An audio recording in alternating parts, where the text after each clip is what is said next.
Hello, everyone. My name is Stjerne Thomsen. I am the chair of Learning Through Play in the Lego Foundation, and I'm excited to speak about the role of physical environments to be more playful and creative for all children to benefit, learn, and develop.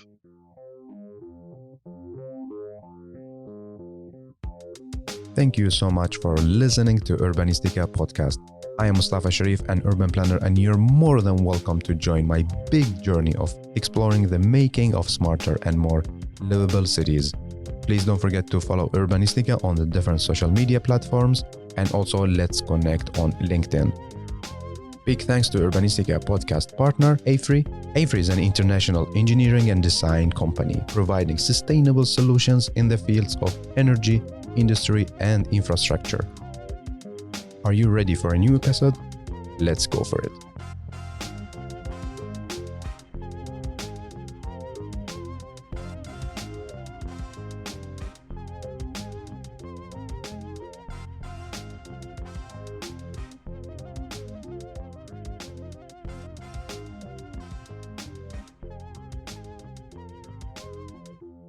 I have the pleasure to welcome you, Boo, to Urbanistica Podcast. Hey, and welcome. Thank you. How are you doing? I'm doing great. Thank you. You had your summer vacation? I had a fantastic summer vacation, partly in the US, where I live, traveling around the US in a camper van with my children and family, and then visiting a family in Denmark also. So I'm absolutely refreshed and ready. Amazing. So where do you live now? In which state? So I've lived a few different parts of the world, but we moved to Boston just last summer. Where I'm working to start our US activities, and then I'm doing research with some of the academic institutions over here. Amazing. So, Abu, you are our storyteller. How would you like to introduce yourself to our listeners? Well, as one might hear from my accent, I am from Denmark. I grew up in Denmark, but lived various places around the world. My main responsibility over many years in the Lego Foundation has been the research and being able to disseminate and share this for decision makers across education systems and partners in different places. But I have a past career as a designer and as an architect, working on performance spaces and urban design and education institutions, and also into aspects of technology and robot design. So one of the things that I was particularly interested in was when we designed our own house in Denmark. I brought a real tree from my childhood garden into the house, so we can climb now and then and remind us about childhood and the benefits of play. Nice. So, what are you passionate about? My main passion is really how we better use our environment, our materials, whether physical and digital technologies, in creative ways. So, how we think about materials and technologies to develop our ways of thinking, to collaborate, to be playful and innovate. And my past work many years ago was around the research on how people use spaces and how technologies and interactions influence identity and placemaking. And I'm fascinated about how children and sometimes adults use environments and materials in new ways, as a ways of create a sense of belonging, as a ways of expressing themselves creatively and emotionally, and how it kind of stimulate all of childhood. That's amazing and very interesting. But how come that, like, with your background, that you start to work in Lego Foundation? So my Like usually, interest, like people like you in the studio design, like on the yeah, yeah. sketching paper and so on. The entry point has been from the design perspective and hands-on learning and materials, which has been part of my background and education. But then I came in when we were starting something called the Lego Learning Institute. So there has been an ongoing ambition in the company to form strong relationships and create research underpinning the whole approach to play and Lego materials. So I started in that entry point a little more than a decade ago. And then my past work has been around various learning theories. So how do we create more exciting and effective learning environments by using the benefits of play? So, like, If you can give us a highlight about Lego Foundation before we start about like the talk about the importance of play and so on. So just like a highlight about the foundation. Absolutely.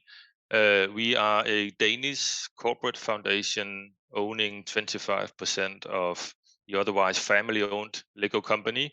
And our history actually goes back to the 1980s, where we were founded.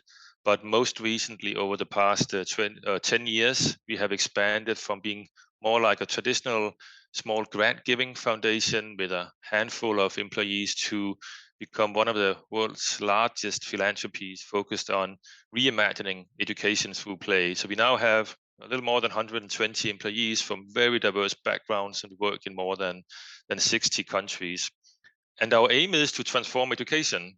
We hope that every child will have the opportunity to learn through play, to really enjoy the learning environment, being deeply engaged, whether it's inside school, out of school, at home, because we know that it enables them to develop a wide range of skills that are so important to be adaptive and to be resilient in modern life, and also be keeping curious and be creative and keep learning. Yeah. How do schools reacting when you tell them we want to change the education or their learning and make it more playful?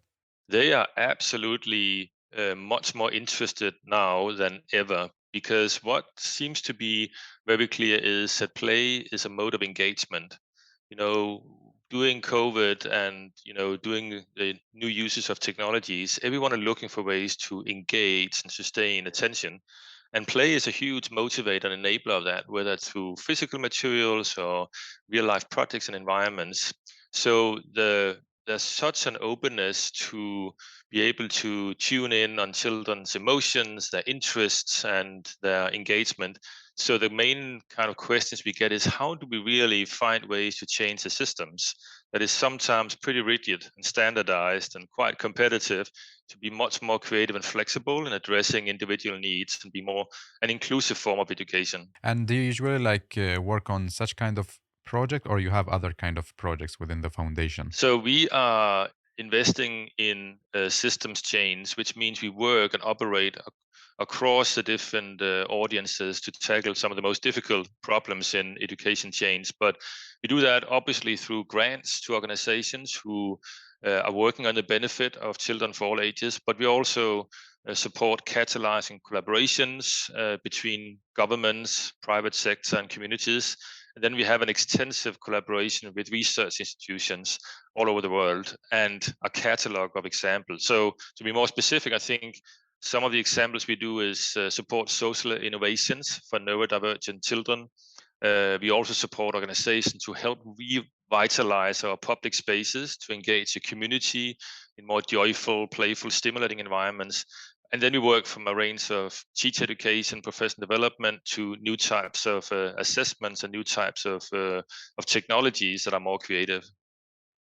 Yeah. And you're working a lot with the research. So why play is so important for children? Like from research perspective, what the science telling us?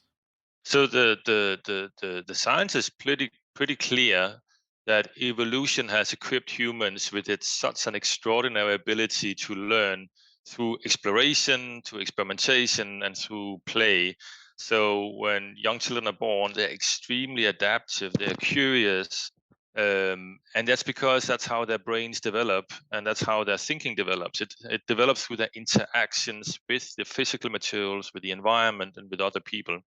So that's what play is. It's a mode of engagement, of curiosity, where children test and try out strategies. And through that kind of mechanism, that's really how they learn language, to articulate symbols, to understand, quantify, sort mathematical principles. They learn to be emotionally resilient and to collaborate with others. So the science has equipped humans to learn naturally through play. And what we're trying to do now is to keep that kind of mode of engagement when we continue into schools and into being adults who need to be creative and collaborative and problem solvers. And how is it now? Like when you say play, I imagine like a physical movement. How is it now going with like the digital world? Because a lot of children like more interested in the digital. So we have done huge studies with our partners, and there are changes to how children play and how they learn. But it's really about how technologies are interweaved and becoming more a fluid part of our everyday life. So there's not really so much kind of digital physical discussion any longer. It's more about how you use your phone to take pictures and document what you do. You have creative activities online, which you share with your real friends.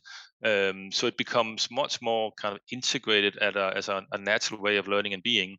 So what we are focused on is that there are kind of a few key characteristics about how we play and how we learn, which overlaps quite well, is no matter if it's physical or digital, children need choices. They need to be actively engaged in making choices. They need to be able to create and make things, to be able to have agency to put their own kind of content ideas into the world. And they need to be able to support and having strong social authentic interactions where they get feedback and they collaborate.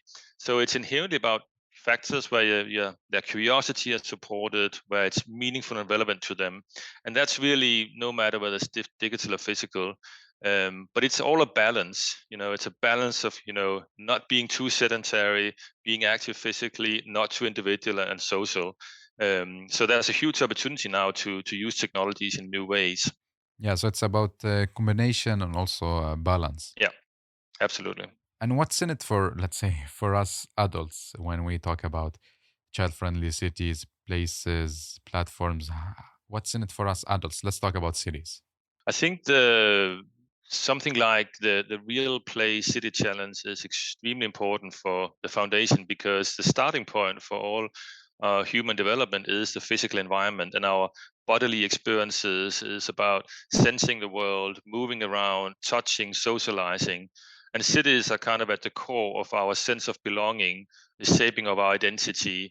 And it's particularly important in a world that's very fragmented, where we live and get input from very different digital input around the world.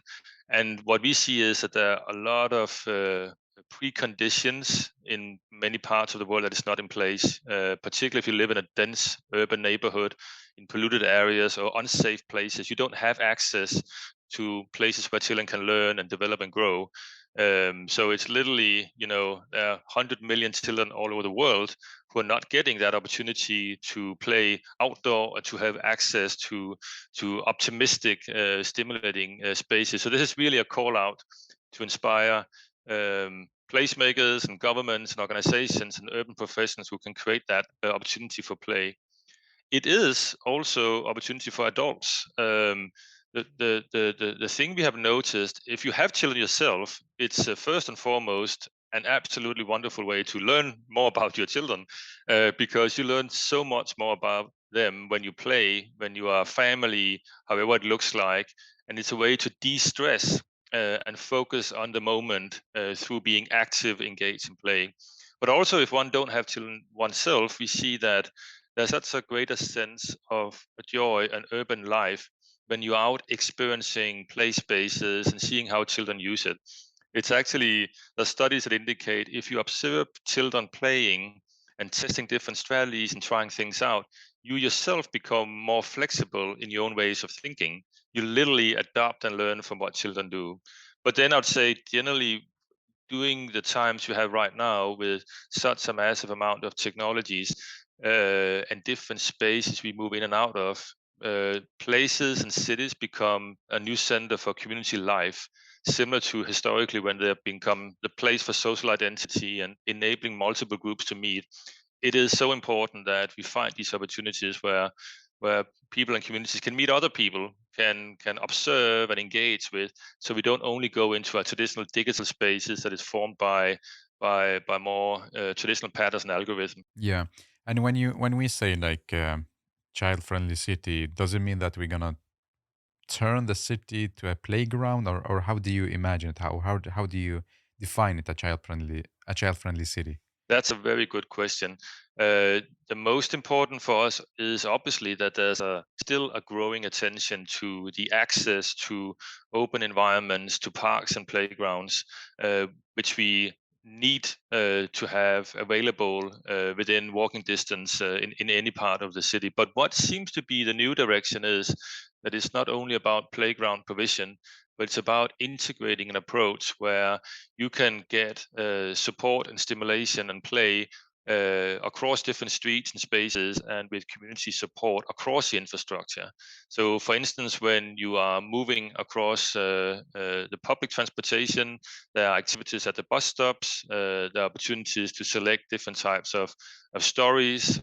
When you go into a shop or grocery shop, there's ways to engage and stimulate ideas about where groceries come from and how authentic they are and what they consist of. But also being able to break down boundaries between the public and private spaces to be able to involve children in a greater degree in that kind of shaping of how the space looks like. So the growing movement right now is to think about that form of playfulness, not only in the traditional spaces, but when we move and where we are throughout the city. Mm. And like, what's the role of the foundation within the Real Play City So Challenge? we are first and foremost an incubator in terms of the grants and ideas and the many partners that we see all over the world. So we want to kind of spark a movement around seeing the opportunities. We also share obviously our experience and knowledge in terms of the ongoing support and ideas they develop. And then we are also part of a very diverse jury that will look at, assess, and support the collaborations going forward. Mm, mm. And many urban practitioners listening to you now, if from your opinion, what should urban practitioners stop doing when we plan and design cities? I think that the main thing to stop doing is to focus only on the playgrounds and the park, but to think much more diverse and more inclusive about where play can be part of the city scope. We see that there's an opportunity to be much more stimulating and optimistic environments, whether it's in the supermarkets, the public infrastructure, in the hospitals and clinics. Um, and then be able to kind of open the mindset that new types of partners, whether it's private partners or directly the capacity in city administrators, needs to be part of that dialogue. Um, One thing we have seen also is from the tradition of planning, sometimes we plan too far ahead. Like we design or over design our spaces without keeping in mind that the community need to take ownership, need to be part of the dialogue, and children in particular have particular perspectives to bring in. So this idea about designing and planning and finalizing, we hope that we're able to have a more fluid process of working with the community and then keeping spaces more flexible and open for multiple events and ideas. Interesting. So it's more about like the slowing down the tempo and co-create instead of just create or plan the future. Absolutely. Absolutely, co-creating and listening and inviting more diverse groups. That's kind of how cities shape kind of their belonging identity. Also, Mm. Do you have like an advice for us how to integrate children? absolutely. One of the things we've done for this particular challenge and work with our partners is to develop a playful cities toolkit. So, as part of the challenge here, there's availability of that kind of toolkit, which describes how do one promote first and foremost better access to facilities for children, but also what are the kind of considerations when you begin to engage children and young people in that dialogue. And that's first and foremost by listening to their perspectives and talking about the types of change and outcomes you hope to achieve. So there are methodologies for children to share ideas, whether they write, they paint, they build it in Lego bricks, but then having particular processes where you go through what's realistic or not to do and literally make sure that children get a feedback on where the ideas go. So there are particular methodologies of engaging children, but then also there's exams in the toolkit how to build stronger communities through that kind of social interactions, and how one can build a much stronger urban resilience by being able to have an adaptivity in the spaces depending on the changes that happen in the community, in the climate, and so forth. Mm. And Bu, as like you're a part of the Real Play City Challenge, what do you and the foundation expect to see? We absolutely want to see more inspiring examples that has been implemented in local communities.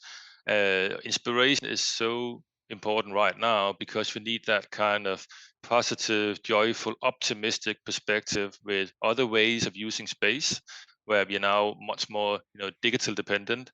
But we also need to describe then that it actually did happen together with the community. It can be realized with local resources, and it can be sustainable. So these are the combinations that we hope to see. So it requires, positive example for a movement, and then people are interested. How can I make it work for myself? Yeah, it's interesting, and I hope many of our listeners gonna check the open call and also submit a project. So I'm also really happy that there's this initiative. It's very important for our cities and of course for our children as well.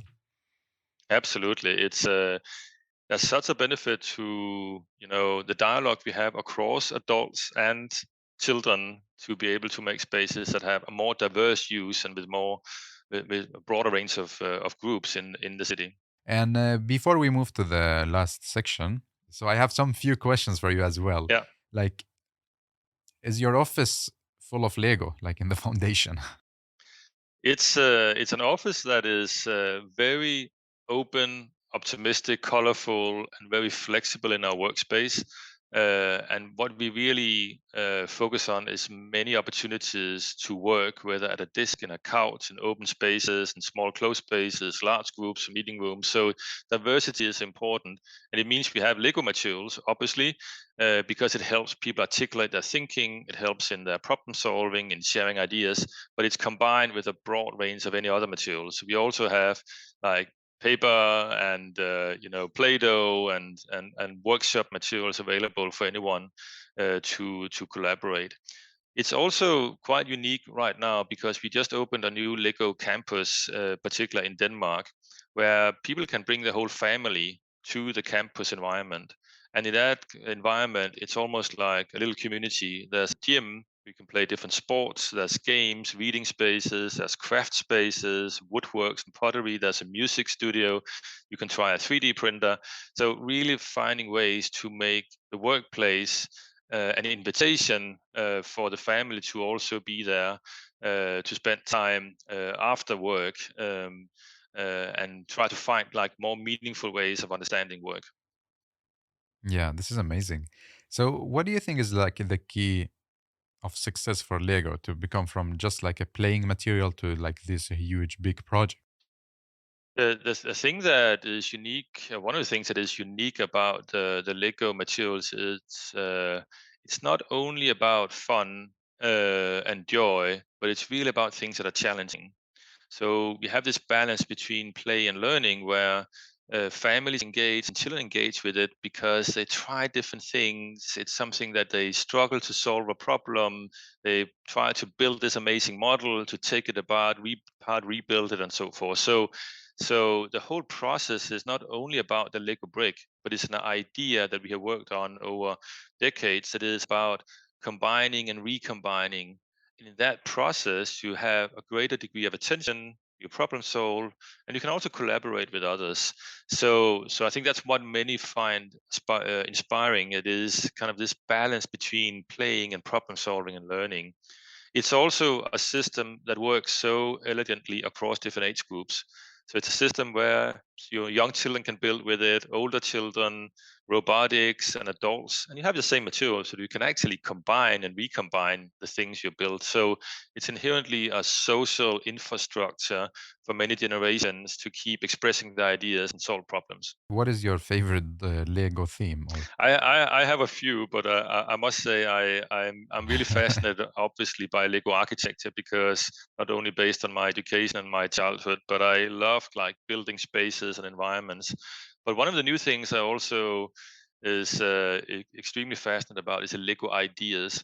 And Lego ideas is a particular theme where the products are inspired by the Lego community and the fans. So you can build these amazing ideas like a typewriter or a theme from a television studio or a scooter. But these are amazing products that the company would never have been able to imagine themselves.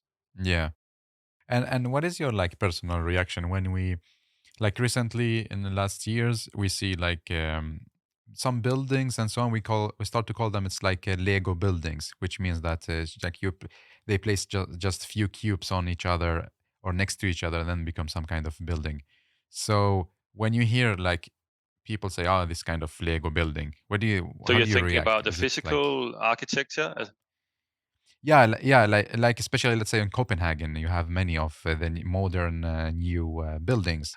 I think one of the things we have learned is that there's so many in the professions of architecture and engineering who has been inspired by Lego in their childhood. It's if you look at a survey of the ones in the design, architecture business, and combination of engineering and science, many of them seek the aspirations for that career with Lego materials and that way of exploring and testing ideas. I think the ways that modernism has evolved towards building like large-scale standardized blocks, I don't think come from Lego. But if they're able to flexibly think about how one can change the lighting, the interior, and so forth, I think it's a movement towards being able to be more adaptive with a simpler structure and more flexible interior that could be interesting to explore more. And I think what we really seek to achieve now is how can we provide more safe, stimulating spaces to a much broader context of children all over the world. And there are so many places also where we work in refugee camps and other places where just having that kind of safe, stimulating space is so important. So I think there's a huge opportunity to innovate a system for architecture that can be broadly scaled and still be playful. Yeah. And as an architect, do you see that working with Lego or growing up with Lego has a kind of backfire that when we work on actual project that we're only gonna think in a system of Legos, like only putting things on each other like a cubes? We are limited in our way of thinking. Or Oh no, I don't. I don't think that. So the way that perception works is that you are looking for ways that are easy to take your abstract ideas into physical representations. So as a young child, you build sandcastles, right, and you begin to express with your hands in paints. As adults, you use technologies and you use much more vocabulary. But Lego for many is just one way of expressing yourself. Like the whole physical environment is much more abstract. But what it does uniquely, it is the systematicity and the logic and reasoning embedded in that. So it's not about the perception of how people think about, blocks and boxes and standard colors.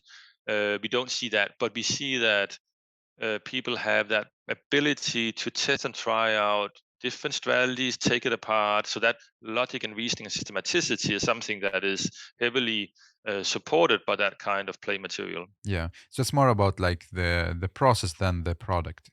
It's much more about the process of building and creating things than necessarily the product in itself.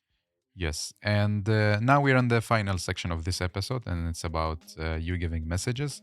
So the first question, three questions. The first one is you give a message to the Lego Foundation team. What is your message? Well, thank you for that opportunity. Well, the Lego Foundation, you are doing some absolutely incredible work, no matter where you are. And I think the most important doing right now is the work of daring to be a role model for play and an advocate for children, even to the ones who are the most difficult to convince during these times. And the next question is about you giving us, the listeners, three takeaway messages. Yeah, so three messages. I think remember that the inclusion of play is always okay. It's a mode of interaction that recognizes the starting point in each individual. And then to the listeners of urban practitioners, I think it's important not to overplan when one is designing, but designing to be open for opportunities to engage with multiple materials and play spaces and multiple people. And then that idea of inviting multiple groups and people into the process will help us create much more interesting dialogues and diversify our environments. Awesome. And the last question is going to be you asking it to us. So, what is your question to us? I generally think that one of the most important questions one needs to ask oneself every day is, have you tried anything different today? And that can be in the context of a conversation one had, or explored a new place in the neighborhood, or tried a different ingredients when you were preparing food. But just one small thing that you have tried different. What have you tried different today? Nice. Thank you so much, Bu. I really appreciate your time, and hopefully talk to you again in the coming episodes as well. Absolutely. Look forward to that. Thank you very much.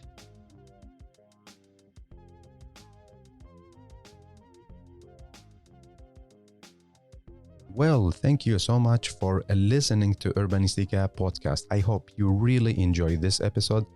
You learned something new and also got inspired by the guest. Don't forget to share the episode on your social media and recommend it to people you think they are really interested in this topic. Thank you so much again for giving your valuable time to Urbanistica Podcast.